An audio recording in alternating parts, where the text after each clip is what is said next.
أعوذ بالله من الشيطان الرجيم بسم الله الرحمن الرحيم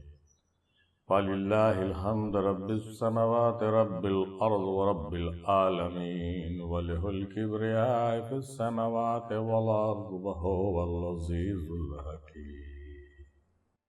اللهم صل على سيدنا محمد وسيلة عليك وآله وسلم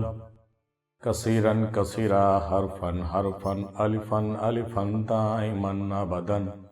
بعدد کل معلوم لک الصلاة والسلام علیک یا رسول اللہ الصلاة والسلام علیک یا حبیب اللہ الصلاة والسلام علیک یا نبی اللہ۔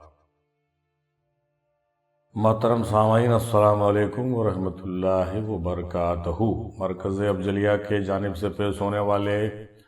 ہفتہ واری خصوصی پروگرام جس کا نام ہے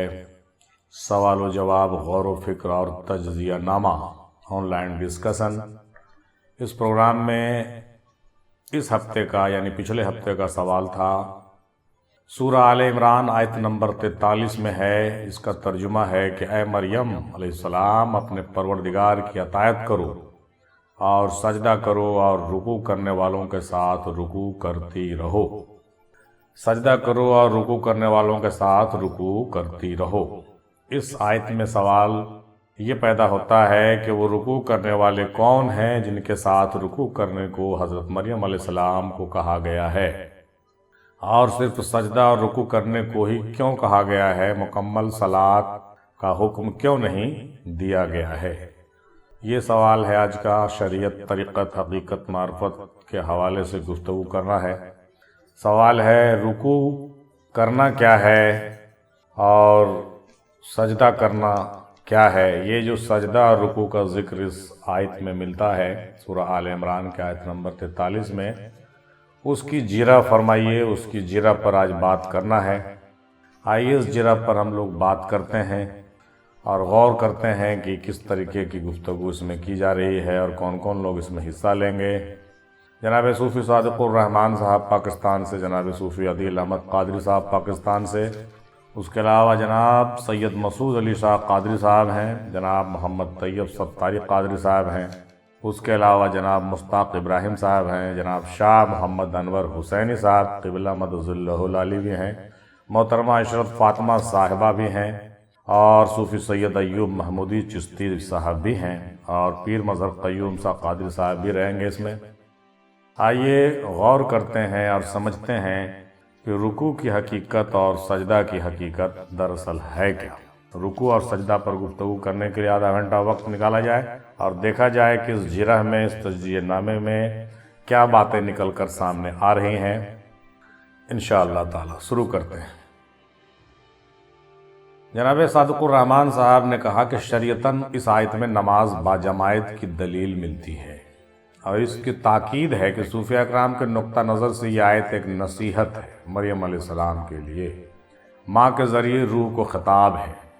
طریقت کے اعتبار سے اطاعت ربی ہے، یعنی روح کو سجدہ کا حکم ہے، بقا کی تعلیم ہے، رکوع سے مراد مرشد کے جانب جھکاؤ ہے اور بنا اختلاف کے ہے، معرفت اور ملت اسلامیہ کی توسیع کرنا اور اتحاد رکھنا بھی اس آیت سے واضح ہوتی ہے۔ اس آیت میں جو کہا گیا ہے، اس آیت کو ایک بار پھر سے دیکھنا چاہیے کہ اے مریم اپنے پروردگار کی اطاعت کرو اور سجدہ کرو اور رکوع کرنے والوں کے ساتھ رکوع کرو۔ یہ کہتے ہیں کہ شریعتاً اس آیت میں نماز باجماعت کی بھی دلیل ملتی ہے۔ جو لوگ انکار کرتے ہیں کہ نہیں باجماعت کی بات نہیں ہے، لیکن یہاں پر جو ساتھ میں جو کہا گیا ہے کہ رکوع کرو رکوع کرنے والوں کے ساتھ، تو ساتھ کا مطلب جماعت یا اخذ کر رہے ہیں، اور اس کی خاص تاکید اس میں دی جا رہی ہے، ایک جماعت کا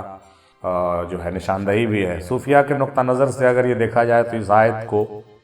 تو یہ آیت ایک نصیحت بھی ہے مریم علیہ السلام کے لیے کہ ماں کے ذریعے روح کو خطاب ہے، اور اس کے بعد یہ بھی کہ طریقت کے اعتبار سے اطاعت رب بھی سمجھنا چاہیے، رب کی اطاعت کرنا، یعنی روح کو سجدہ کا حکم ہے۔ یعنی طریقت کے اعتبار سے اگر غور کریں تو یہ پتہ چلتا ہے کہ روح کو جو ہے ابھی سجدہ کرنے کا حکم ہے، صرف جسم کو سجدہ کرنے کا حکم نہیں ہے بلکہ روح کو بھی سربسجود ہونے کا چرچہ اس میں ملتا ہے، اور جھکنے جھکانے کی بات اس میں ہو رہی ہے۔ آگے دیکھیے بقا کی اس میں تعلیم بھی ہے، جیسا کہ یہ فرما رہے ہیں کہ بقا کی تعلیم دیکھا جائے تو اس میں دیا گیا ہے۔ رکوع سے مراد اگر آپ طریقت کے اعتبار سے دیکھیے تو اس رکوع سے مراد یہ ہے کہ مرشد کی جانب جھکاؤ پیدا ہو، بنا اختلاف کے جو ہے مرشد کی جانب اختلاف کے بغیر جھکاؤ پیدا ہو، بنا کسی انحراف کے جو ہے جھکاؤ پیدا ہو، یہ رکوع سے مطلب یہ لیا جا سکتا ہے۔ اور ملت اسلامیہ کی توسیع کرنا اور متحد رہنا، اتحاد کرنا، جماعت کا جو ہے تشکیل کرنا، اس آیت سے بہت سارے معنی اخذ کیے جا سکتے ہیں۔ جناب عادل احمد قادری صاحب کہتے ہیں کہ ایک تحقیق کے مطابق کم الفاظ میں کہا جائے تو درخت حالت قیام میں ہے، درخت جو ہے حالت قیام میں ہے، چوپائے وغیرہ حیوان حالت رکوع میں ہیں، اور زمین پر چلنے والے جو حشرات حالت سجدہ میں ہیں۔ زمین پر جو چلنے والے ہوتے ہیں جو ہیں وہ کیا ہیں، جو مخلوق جو چلتی ہے رینگ کر کے، وہ حالت سجدہ میں ہے۔ شریعت کے تحت جو شرعی نماز ہے اس میں رکوع اور سجدہ ہوتا ہے، لیکن یہ نماز تو مسلم کی ہے، پھر حضرت مریم علیہ السلام سے یہ بات کیوں کہا گیا، یہ سوال پیدا ہوتا ہے۔ مختلف لغت میں رکوع کا مطلب اگر دیکھا جائے تو اس کا مطلب جھکاؤ ہی ہوتا ہے، جھکنا اور جھکنے کے ہوتے ہیں، جھکاؤ کے ہوتے ہیں۔ رکوع کا مطلب جھکنا، جھکے رہو جھکنے والوں کے ساتھ، یعنی شرعی طور پر عاجزی اختیار کرنے کا یہ معنی اس سے اخذ کیا جا سکتا ہے۔ یعنی یہاں پر شاید اللہ تعالیٰ یہ کہنا چاہتے ہیں مریم علیہ السلام سے کہ جھکو جھکنے والوں کے ساتھ، یعنی جو لوگ عاجزی اختیار کرنے والے ہیں، جو عجز و انکساری والے لوگ ہیں، ان کے جماعت میں شامل ہو جاؤ، یعنی ان کے ساتھ ہو جاؤ، ان کے جیسے ہو جاؤ، یہ مراد ہو سکتا ہے۔ طریقت میں اگر ہم دیکھیں پھر سے تو طریقت میں اپنے پیر کے ساتھ، یا یوں کہا جائے کہ جیسے اس وقت حضرت زکریا علیہ السلام تھے تو ان کے ساتھ، طریقت کے اعتبار سے ہم لوگ اس کو اپنے مرشد پر لے سکتے ہیں کہ بھائی اپنے مرشد کے ساتھ جھکیے، جھکنے والے تو آپ کے پیر ہیں، آپ کے رہبر ہیں۔ لیکن ان کے زمانے میں یہ سوچنا تھوڑا فکر کی بات ہے، لیکن یہ بھی دیکھیں کہ حضرت زکریا علیہ السلام کا بھی دور تھا، تو اس زمانے میں اس وقت حضرت زکریا علیہ السلام تھے تو شاید ان کے طرف بھی نشاندہی کی جا سکتی ہے کہ جھکنے والوں کے ساتھ جھکو، یعنی ان جیسوں کے طرح ہو جاؤ، یعنی انبیاء کی طرح ہو جاؤ، اس طرح کی بات بھی ہم لے سکتے ہیں۔ مگر یہاں سوال یہ ہوتا ہے، سوال پر سوال ہے کہ عورتوں کو تو الگ پڑھنے کو بتایا گیا ہے، بعض جگہ پر مردوں کے پیچھے ہوتا ہے، مگر یہاں تو ساتھ کا حکم آیا ہے، تو اس سے بالکل صاف ظاہر ہوتا ہے کہ وہ معاملہ وہی ہے جو اوپر ذکر کیا گیا کہ عجز و انکساری اختیار کرو، عاجزوں کے ساتھ ہو جاؤ، ان جیسوں کے طرح ہونا چاہیے۔ یہ بات جناب عدیل صاحب اپنے تحقیق کے حوالے سے کر رہے ہیں، اور یہ بات انہوں نے جو پہلے کہی کہ درخت حالت قیام میں ہیں، چوپائے وغیرہ جو ہے حیوان جو ہے حالت رکوع میں ہیں اور زمین پر چلتے ہیں، اور جو زمین میں مخلوق جو رینگتی ہے وہ حالت سجدہ میں ہے، یہ بات دادا سرکار میں ہندی رحمۃ اللہ علیہ بھی اپنے زبان مبارک سے کہتے تھے، یہ ان کی تصدیق بھی ہے۔ وہ کہتے تھے کہ اس طریقے سے جو ہے، وہ تو یہاں تک کہتے تھے کہ مخلوق تو اپنے جگہ پر سجدہ کر ہی رہا ہے، رینگنے والی بات وہ نہیں کہتے تھے، وہ کہتے تھے کہ آدم جو ہے یعنی حضرت انسان جو ہے سراپا سجدے میں ہی ہے، مطلب سجدے میں ہی اس کی جو ہے پیدائش ہوتی ہے۔ یہ بات تحقیق کے حوالے سے جو کہہ رہے ہیں، یہ بات دادا میم ہندی کے بیان سے بھی بالکل تقریباً ملتا جلتا ہے کہ درخت حالت قیام میں ہے، حیوان حالت رکوع میں ہے، اور حضرت انسان سجدے میں ہے، سجدے میں ہی مطلب ہیں، اور بہت سارے مخلوق جو ہیں جو رینگ کر چلتے ہیں زمین پر، وہ سجدے میں ہیں۔ گویا کہ ساری مخلوق اللہ کی عبادت کر رہی ہے اور اللہ کی اطاعت و فرما برداری بھی کرتی ہے۔ آگے دیکھتے ہیں، سید مسعود علی شاہ قادری صاحب کہتے ہیں کہ حضرت آدم علیہ السلام سے بظاہر نبوت کا آغاز ہوا ہے، اور حضرت مریم علیہ السلام کے دور میں حضرت زکریا علیہ السلام اس منصب پر فائز تھے، تو اس لیے اس آیت میں حضرت زکریا علیہ السلام اور آپ کے پیروکار ہی راکعین ہیں۔ انہوں نے بھی اس بات کی تصدیق کی، جیسا کہ ابھی ہم نے اوپر ذکر کیا کہ زکریا علیہ السلام کی پیروی کرنے کا حکم اس آیت سے واضح ہوتا ہے، یعنی جھکو جھکنے والوں کے ساتھ۔ تو جھکنے والے اس زمانے میں زکریا علیہ السلام پیغمبر کی صورت میں تھے، چنانچہ حضرت مریم علیہ السلام کو بھی ان کی پیروی کرنے کے لیے یا ان جیسا ہونے کے لیے حکم دیا جا سکتا ہے۔ اس آیت سے یہ نکالا جا سکتا ہے تعویل یقیناً۔ جناب محمد طیب ستاری قادری صاحب کہتے ہیں کہ کسی کی تعظیم اور ادب کی خاطر اس کے آگے اپنے سر اور کمر کو خم کر دینے کو رکوع کہتے ہیں۔ انسان رکوع کی حالت میں اپنے آپ کو خدائے تعالیٰ کے سامنے ذلیل اور حقیر شمار کرتا ہے، جس سے اس کا ایمان اور زیادہ پختہ ہو جاتا ہے۔ قرآن اور حدیث میں اس کا کئی مرتبہ ذکر بھی آیا ہے، جیسے امام جعفر صادق علیہ السلام فرماتے ہیں کہ 5 چیزیں ایسی ہیں کہ جن کے بغیر نماز باطل ہے۔ پہلا طہارت، دوسرا وقت، تیسرا قبلہ، چوتھا رکوع اور 5واں سجدہ۔ یعنی یہ 5 چیزیں جو ہے بغیر نماز نہیں ہوگی۔ طہارت کے بغیر نماز نہیں ہوگی، وقت ٹائم پہ ہونا چاہیے سارا، وقت کا جو ہے احتیاط رکھنا ہوگا، اس کی جو ہے اہمیت سمجھنی ہوگی، قبلہ رخ کرنا ہوگا اور رکوع بھی کرنا ہوگا اور سجدہ بھی کرنا ہوگا، یعنی بغیر رکوع اور سجدہ کے نماز نہیں ہوگی۔ لہٰذا سمجھا جائے تو نماز کا جو اصل ہے وہ رکوع اور سجدہ ہی ہے، بلکہ ہمارے تحقیق کے مطابق اگر دیکھا جائے تو نماز کا جو اصل مغز ہے وہ سجدے میں ہے، یقیناً سجدے میں ہے، کیونکہ سجدہ ہی جو ہے نماز کا سب سے بڑا اور سب سے اہمیت کا حامل مقام رکھتا ہے اور اس کی بہت اہمیت ہے۔ کہا گیا ہے کہ سجدہ کے وقت ہی جو ہے اللہ تبارک تعالیٰ جو ہے بندے کے بہت قریب ہوتا ہے، یہ بھی بات بعض روایت میں ملتی ہے۔ اس کے علاوہ سجدہ اور رکوع کی اہمیت بہت زیادہ ہے، اسی لیے ممکن ہے کہ یہ جو ہے رکوع اور سجدے کا ذکر اس آیت میں ہے حضرت مریم علیہ السلام کے لیے، تاکہ پتہ چل سکے کہ اصل جو ہے جھکنا اور جھکانا جو سب سے بڑی بات ہے وہ اس کا نماز سے ہی اس کا تعلق ہے، اور اس کے بغیر نماز نہیں ہے، بلکہ یوں سمجھیے کہ نماز کی حقیقت اس میں پوشیدہ ہے۔ ہم تو کئی جگہ ہم نے اپنے ذکر میں یہ بھی کہا ہے کہ عبادت، تمام عبادتوں میں سب سے بڑی عبادت نماز ہے، اور نماز میں سب سے بڑا جو مقام ہے وہ مقام سجدہ ہے، اور سجدہ کا مطلب ہی ہوتا ہے جھکنا، جھک جانا۔ اور جھکنے کا اگر اصل معنی نکالا جائے اور اصل سمجھا جائے جھکنا کیا ہے، تو جھکنا کا در حقیقت جو مغز اور معنی ہے وہ ہے فنا ہو جانا، یعنی قربان ہو جانا اور مٹ جانا، نیست و نابود ہو جانا۔ اولیاء کی زبان میں دیکھا جائے تو یہ تحقیق سے بھی یہ بات واضح ہوتی ہے کہ نماز جو ہے، نماز کا اصل جو مسئلہ ہے، اصل جو معاملہ ہے وہ رکوع اور سجدے میں ہی پوشیدہ ہے۔ لہٰذا یہ بالکل طیب صاحب ستاری قادری صاحب قبلہ مدد اللہ علیہ جو بات کر رہے ہیں، یہ بات بھی بالکل درست ہے کہ جو ہے معاملہ سجدے سے تعلق رکھتا ہے اور یہ بہت اہمیت کا حامل ہے۔ امام باقر علیہ السلام فرماتے ہیں کہ جس کا رکوع مکمل ہوتا ہے وہ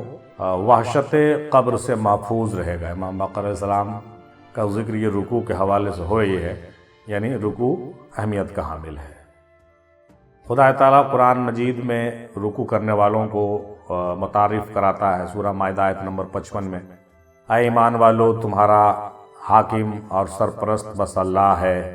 اور اس کا رسول اور وہ صاحبان ایمان ہیں جو نماز ادا کرتے ہیں اور خیرات دیتے ہیں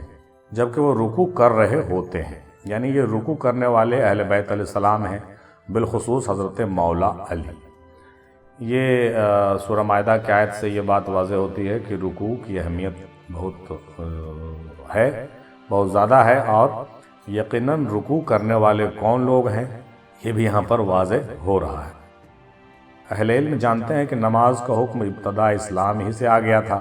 یعنی آدم علیہ السلام سے ہی، لیکن 5 نمازوں کی فرضیت معراج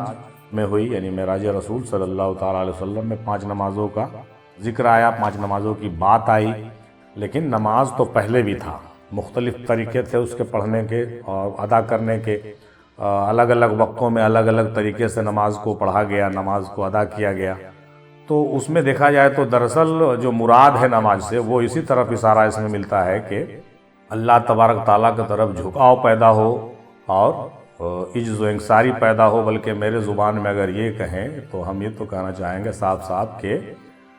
سجدے کی حقیقت کو پانے سے مراد تھی پہلے بھی، چونکہ تصوف کا جو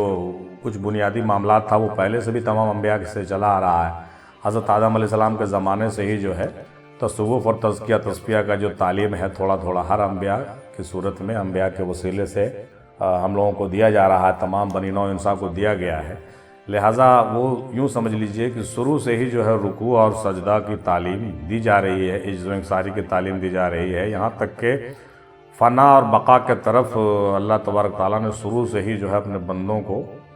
لگایا ہوا ہے۔ یہ سارا کام جو ہے پروسیس میں ہو رہا تھا، اور یہ مکمل پروسیجر جو ہے، پورا پروسیجر مکمل کب ہوا؟ جب ہمارے رسول صلی اللہ تعالیٰ علیہ وسلم ختم رسل جب دنیا میں آئے رحمت للعالمین بن کر کے، تو اس تعلیم معرفت کو مکمل کیا گیا، پائے تکمیل تک پہنچایا گیا۔ چنانچہ انہوں نے تمام لطائف کی بھی تعلیم مکمل کر دی، تمام باتیں مکمل ہو گئی، اور تمام لوگوں کو انسانیت کی معراج جو ہے دکھایا، اور یہ کہا کہ جو ہے مطلب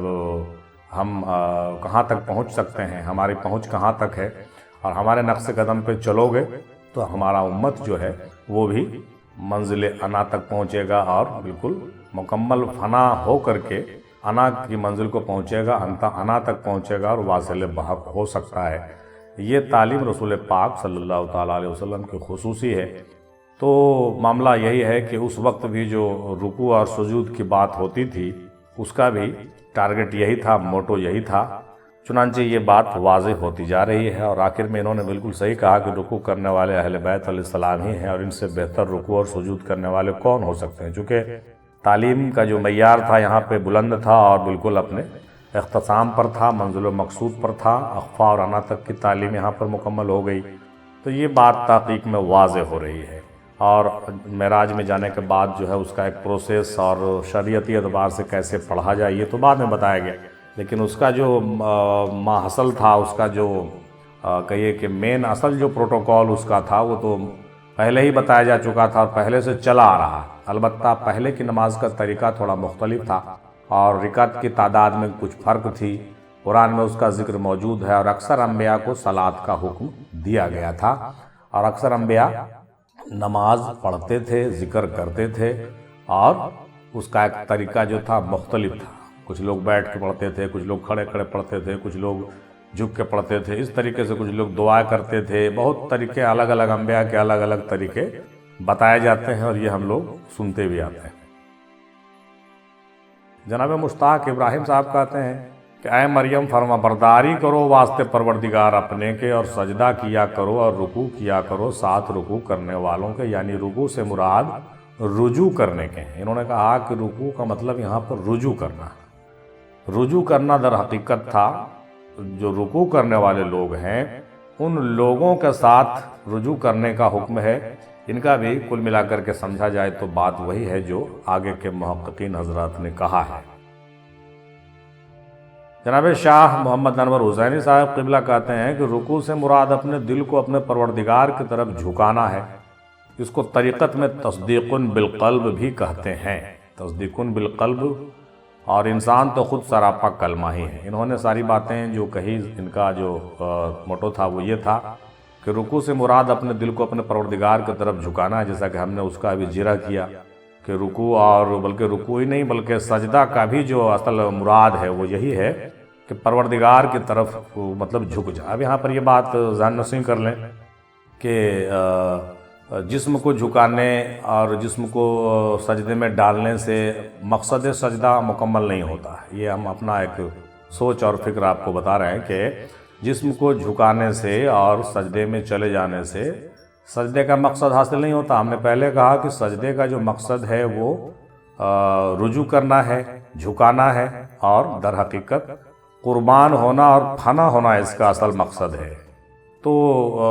آپ جسم سے جتنا چاہیں سجدے کر لیں اور جتنا چاہے جھکے رہیں، دن بھر جھکے رہیں، رات بھر جھکے رہیں، پورے دن رات سجدے میں پڑے رہیں، لیکن اگر آپ کا دل رجوع نہیں ہے، آپ کا دل سجدے میں نہیں ہے، آپ کا دل اللہ کے لیے قربان نہیں ہے، آپ کا وجود فنا نہیں ہے، سبمٹ نہیں ہے، پوری طرح سے سرنڈر نہیں ہے، تو سمجھ لیجئے کہ سجدہ کا مقصد ہی فوت ہو گیا، جو آج کے زمانے میں دیکھا جا رہا ہے۔ آج جو دیکھ رہے ہیں کہ صوفیہ کی جماعت اور ملاؤں کی جماعت میں جو فرق ہو رہی ہے، اس کے پیچھے جو سب سے بڑی وجہ وہ کیا ہے؟ صوفیہ کا کہنا ہے کہ ہم دل کو جھکائیں گے، اور ملاؤں کا کہنا ہے کہ ہم سر کو جھکائیں گے صرف دکھانے کے لیے۔ وہ سرخرو ہے سر کو جھکا کر کے کہ بھائی ہم تو اتنے نماز پڑھ رہے ہیں، 5 بار ہم نے پڑھ لیا۔ صوفیہ کہتے ہیں کہ ٹھیک ہے، تم 5 بار پڑھ کے دکھا رہے ہو کہ ہم پڑھنے لگے، در حقیقت تمہارا دل رجوع نہیں ہے، تم جو ہے بیوقوف بنا رہے ہو، لوگوں کو ریاکاری کر رہے ہو۔ صوفیہ اس میں آگے بڑھ جاتے ہیں. صوفیہ کہتے ہیں کہ ٹھیک ہے ہم جہاں تک ہو سکے گا ہم جھکیں گے, ہم بالکل انکار نہیں کریں گے, جسم کو بھی جھکائیں گے, سر کو بھی جھکائیں گے, لیکن ہمارا دل جو ہے وہ جھکنا چاہیے, ہمارا دل پاک ہونا چاہیے تاکہ ہم پوری طرح سے سبمٹ اور ڈیووٹڈ ہو سکیں اپنے پروردگار کے لیے. مطلب دوسرے لفظوں میں کہیں کہ ہم حقیقت میں جو ہے قربانی پیش کرنے کے لائق ہوں, اس کے لیے تیار ہوں اور مکمل فنائیت سے گزر جائیں. مطلب جو اصل مقصد ہے اس مقصد اور اس ٹارگٹ کو صوفیہ اچیو کرتے ہیں اور اللہ کے مقرب بن جاتے ہیں. اور مولوی لوگ پریشان ہوتے ہیں, کہہ رہے یہ کیسے ایسے ہو گیا. تو معاملہ یہیں پر ہے جو بہت ہی مطلب کہیے کہ وی آئی پی ہے, مطلب بہت غور کرنے والی بات ہے, جو بہت امپورٹنٹ بات ابھی ہم نے کہا, اس کو ضرور غور کرنا چاہیے کہ صوفیہ کی جماعت صرف اسی لیے آگے ہے کیونکہ ان کا جو تعلیم ہے اور ان کی جو سمجھ ہے وہ یہ ہے کہ اللہ کا حکم کو صرف فالو نہیں کیا جائے بلکہ اللہ کے حکم کے پیچھے جو مقصد ہے اس کو فالو کیا جائے اور اس کو اچیو کیا جائے. ہم نے پہلے بھی کئی ویڈیو میں کہا ہے, چنانچہ یہ حکمت ہے, دین کی حکمت کی بات یہاں پر آ گئی, اس لیے ہم نے چرچا کر دیا. اور یہ تعلیمات میم ہندی سرکار دادا حضور رحمۃ اللہ علیہ کے حوالے سے ہم بات کر رہے ہیں, چونکہ ہم جو تجزیہ نامہ پیش کرتے ہیں وہ سرکار میم ہندی پیر و مرشد کے علم کے اور تعلیم کے روشنی میں بھی کرتے ہیں. لہٰذا چونکہ تجزیہ نامہ ہم کو پیش کرنا تھا, سب کی بات ہم پیش کر رہے ہیں, تو بیچ میں یہ بات میرے ذہن میں آ گیا تھا, اس لیے ہم نے کہہ دیا. تو وہی بات جناب شاہ محمد انور حسینی صاحب بھی کہہ رہے ہیں کہ رکوع سے مراد اپنے دل کو اپنے پروردگار کی طرف جھکانا ہے. اس کو طریقت میں تصدیقن بالقلب بھی کہتے ہیں. بالکل صحیح کہا انہوں نے کہ جب تک دل جو ہے تصدیق نہیں کرے گا, قلب سے اس کی صداقت نہیں ہوگی, اس کی تصدیق نہیں ہوگی, ہم صادق نہیں بنیں گے, سچے نہیں بنیں گے, تب تلک ہم جو ہے مطلب یوں سمجھ لیجئے کہ نہ تو ہم رکوع کے مقصد کو پا سکیں گے نہ سجدے کے مقصد کو پا سکیں گے. چنانچہ یہ بات جو آیت میں آئی ہے مریم علیہ السلام کو, تو اس آیت میں بھی اللہ تعالیٰ کا کہیے کہ جو مطلب مینیجریل آبجیکٹ ہے, مطلب جو مطلب ٹارگٹ تھا ان کو کہنے کا سمجھانے کا, وہ یہی تھا کہ اے مریم تم جھکو جھکنے والوں کے ساتھ, یعنی تم ویسے ہی ہو جاؤ جیسے ہمارے انبیاء ہیں, انبیاء کے دل جیسے جھکے ہوئے ہمارے طرف, ان کے جیسے ہو جاؤ تم, اور ان جیسوں کے طرح تم اپنے دل کے حالت کو پیدا کر لو. یہ دراصل رکوع کا مقصد تھا اور سجدے کا مقصد تھا. اور یہ جناب حسینی صاحب بھی اس کی تصدیق کرتے ہوئے کہتے ہیں کہ معاملہ تصدیقن بالقلب کا ہے صاحب. جہاں تک رہی بات کلمے کی, تو انسان تو خود سراپا کلمہ ہے, اور یہ بات ایک الگ موضوع میں آتا ہے کہ انسان خود سراپا کلمہ ہے. اور یقیناً یہ جھکنے جھکانے کا مسئلہ جو ہے, فنا کی جو تکمیل ہے وہ مکمل ہو ہی نہیں سکتا ہے جب تک انسان سراپا کلمہ کو پڑھ کر اس پر عمل کر کے اس کو پورا جو ہے مطلب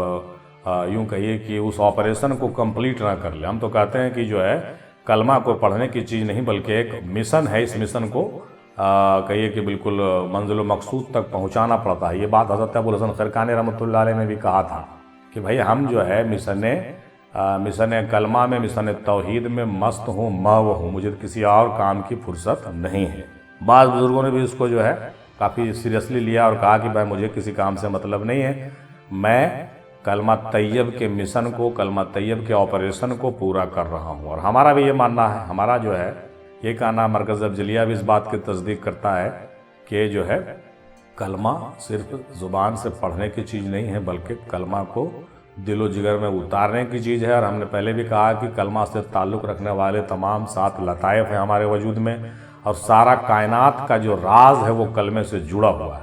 جب کلمے سے جڑا ہوا راز ہے تو کلمہ کو مکمل کرتے کرتے انسان جو ہے تمام منازل کو طے کر لیتا ہے, تمام لطائف کو روشن کر لیتا ہے, تب کلمہ مکمل ہوتا ہے. کوئی کھیل تماشا ہے نہیں, اس میں جو ہے سالوں سال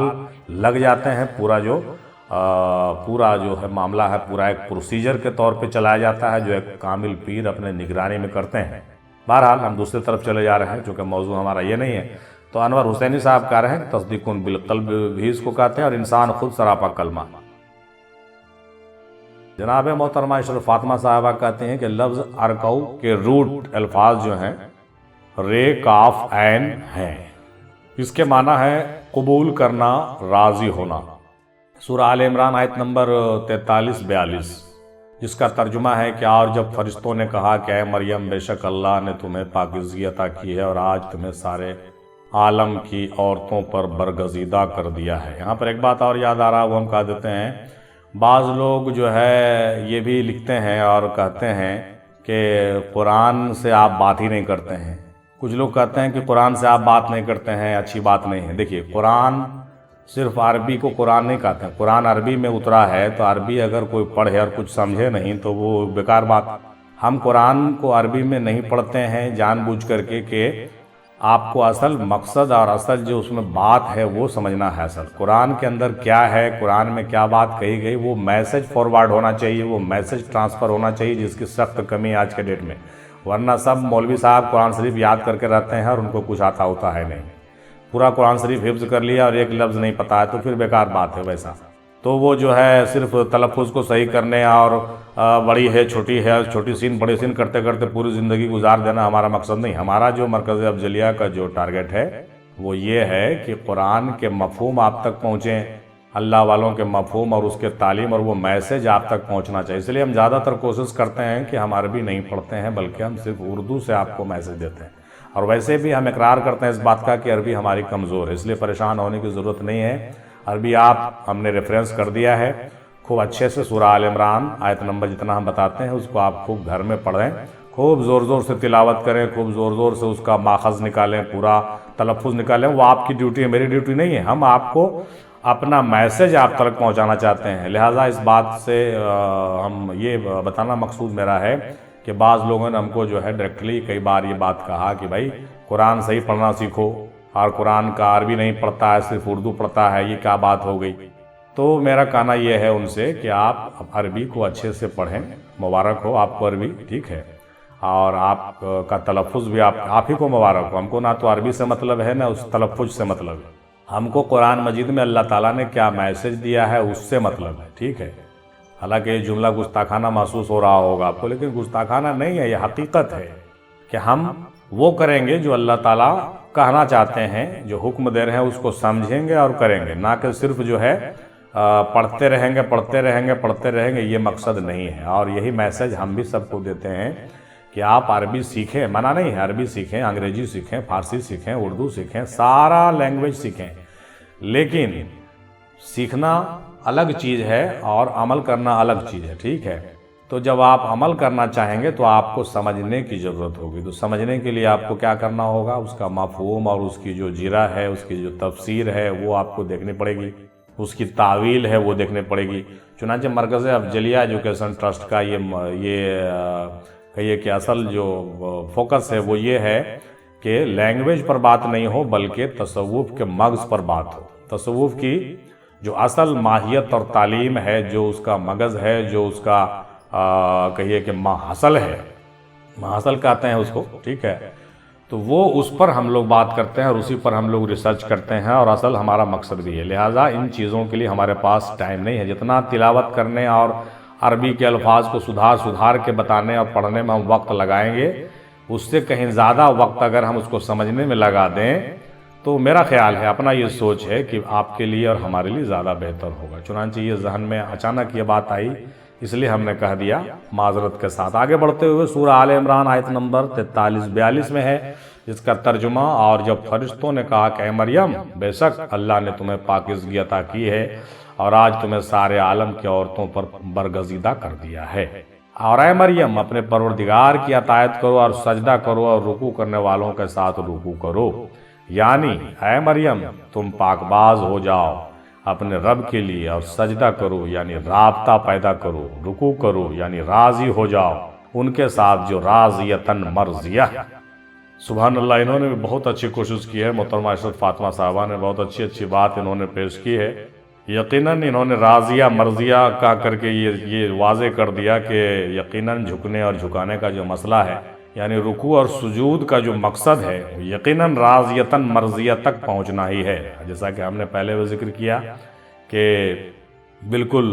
نفس امارہ سے شروع کریں اور نفس راضیتاً مرضیہ اور کاملہ تک اپنے آپ کو پہنچانا، یہ آپ کے رکوع اور سجود کا اصل مقصد و حصول ہونا چاہیے، اور یہی شاید اللہ تبارک تعالیٰ بھی اس آیت مبارکہ میں کہنا چاہتے ہیں۔ اور میرا خیال ہے کہ صرف مریم علیہ السلام نہیں بلکہ اور بھی کئی انبیاء کو بھی اس طرح کے حکم آئے ہوں گے، یقیناً آئے ہوں گے۔ آپ جب قرآن کا مطالعہ کریں گے تو آپ دیکھیں گے کہ سب کے لیے رکوع اور سجود کا حکم آیا ہے، چونکہ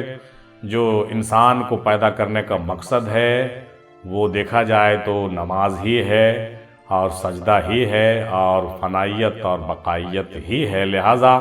یہ حکم تو آنا ہی ہے، بغیر اس کے نہ تو انسان مکمل ہوگا، نہ جو ہے انسان کا مقصد حیات مکمل ہوگا۔ لہٰذا بالکل صحیح بات ہے کہ جھکو جھکنے والوں کے ساتھ، اور جھکنے کی حقیقت کو جان جاؤ اور سجدے کی حقیقت کو جان جاؤ اور مکمل ہو جاؤ، اپنے منزل و مقصود تک پہنچ جاؤ۔ یہ اصل جو مقصد ہے، در حقیقت اللہ تبارک تعالیٰ کے کہنے کا مقصد یہی ہے۔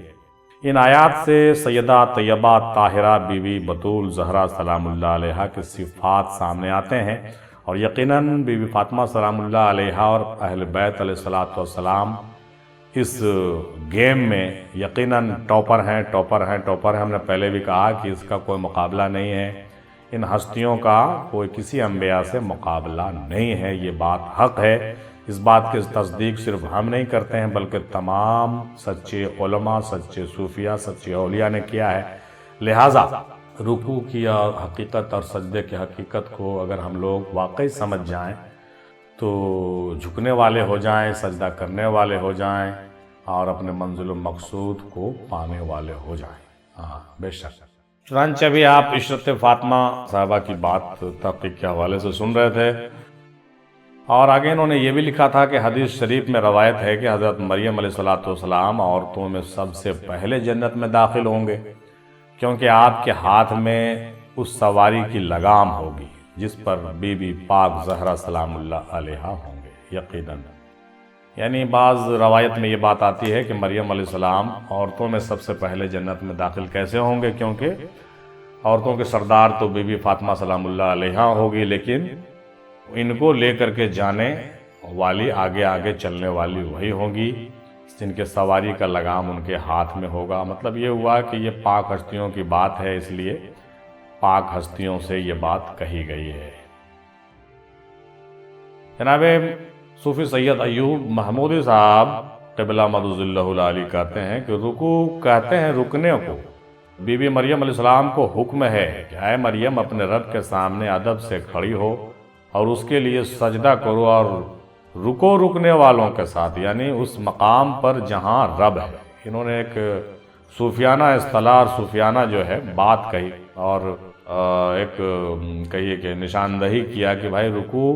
رکوع تو رکوع ہے، لیکن اگر ہندی لفظوں میں اس کو سمجھیں تو رکوع نہیں بلکہ رکو رکنے والوں کے ساتھ۔ تو یہ وہ لوگ ہوتے ہیں رکنے والے جو اپنے منزل و مقصود پر پہنچ کر کے ہی رکتے ہیں، اس طرف ان کا اشارہ تھا۔ یعنی کل ملا کر کے بات یہ ہے کہ بھائی جو لوگ منزل و مقصود تک پہنچنے والے ہیں، تم بھی منزل و مقصود تک پہنچنے کی کوشش اور صحیح کرو، اور ان کے ساتھ ان کے ہم نشینی اختیار کرو۔ یہ بات انہوں نے بہت عمدہ کہی۔ جناب پیر مظہر قیوم صاحب قادری صاحب کہتے ہیں کہ آیت مبارکہ میں 3 حکم ہے، ایک حکم نہیں بلکہ 3 حکم۔ پہلا اطاعت کرو، دوسرا سجدہ کرو، اور تیسرا رکوع کرو رکوع کرنے والوں کے ساتھ، یعنی نماز باجماعت میں شریک ہو جایا کرو۔ انہوں نے جماعت کا ذکر انہوں نے بھی کیا۔ اطاعت سے مراد ظاہری شریعت کی پیروی ہے، اور سجدہ سے مراد باطنی شریعت کی پیروی ہے۔ ظاہری باطنی شریعت کی پیروی کرنے سے جو فیوز و برکات حاصل ہوتے ہیں، اس سے حقیقت محمدی کا راز آسانی سے کھل جاتا ہے، حقیقت محمدی کا راز کھل جاتا ہے۔ انہوں نے بھی بہت اچھی نشاندہی کی کہ اطاعت کرنے، سجدہ کرنے اور رکوع کرنے سے کیا ہوگا کہ شریعت، طریقت اور معرفت کی جب ہم پیروی کرنے کے لیے چلیں گے تو حقیقت محمدی کا راز کھلے گا، اور حقیقت محمدی کا راز تبھی کھلے گا جب ہم جھکیں گے جھکنے والوں کے ساتھ۔ انہوں نے بہت اچھی بات اور بہت بڑی بات کہہ دی ہے، دیکھا جائے تو اس پر بہت غور کرنے کی ضرورت ہے، اور یہ بات ہم یقیناً کہتے رہتے ہیں، اور یہ دادا میر مہندی سرکار رحمۃ اللہ علیہ بھی اکثر کہتے تھے کہ تاکہ تم حقیقت محمدیہ کو سمجھ سکو۔ چونکہ پرانے جو قرآن کے آیتیں جو تفسیر وغیرہ لکھتے تھے لوگ پہلے تفسیر موضوع القرآن وغیرہ میں، تو اس میں اس طرح کا جملہ استعمال برابر ہوتا تھا، تو دادا اسی لہجے میں بات کیا کرتے تھے کہ یہ بات مکمل کرو، یہ بات پورا کرو، یہ بات ایسا کرو، یہ بات ایسا کرو، آگے کی ساری بات ہے۔ بعد میں کہتے تھے تاکہ تم حقیقت محمدی کو سمجھ سکو، یعنی حقیقت محمدی کو سمجھنا جو ہے یہ بہت بڑا مینیجریل آبجیکٹ ہے، ایک بہت بڑا کہیے کہ اچیومنٹ ہے، اور یہ اصل مقصد ہے جھکنے کا اصل مقصد ہے، بندگی کا اصل مقصد ہے اپنے تمام عبادت اور سجدے کا۔ یہ تو بالکل صاف ہو رہا ہے۔ لہٰذا یہ بات جناب پیر مظہر قیوم صاحب قادری بھی کہتے ہیں،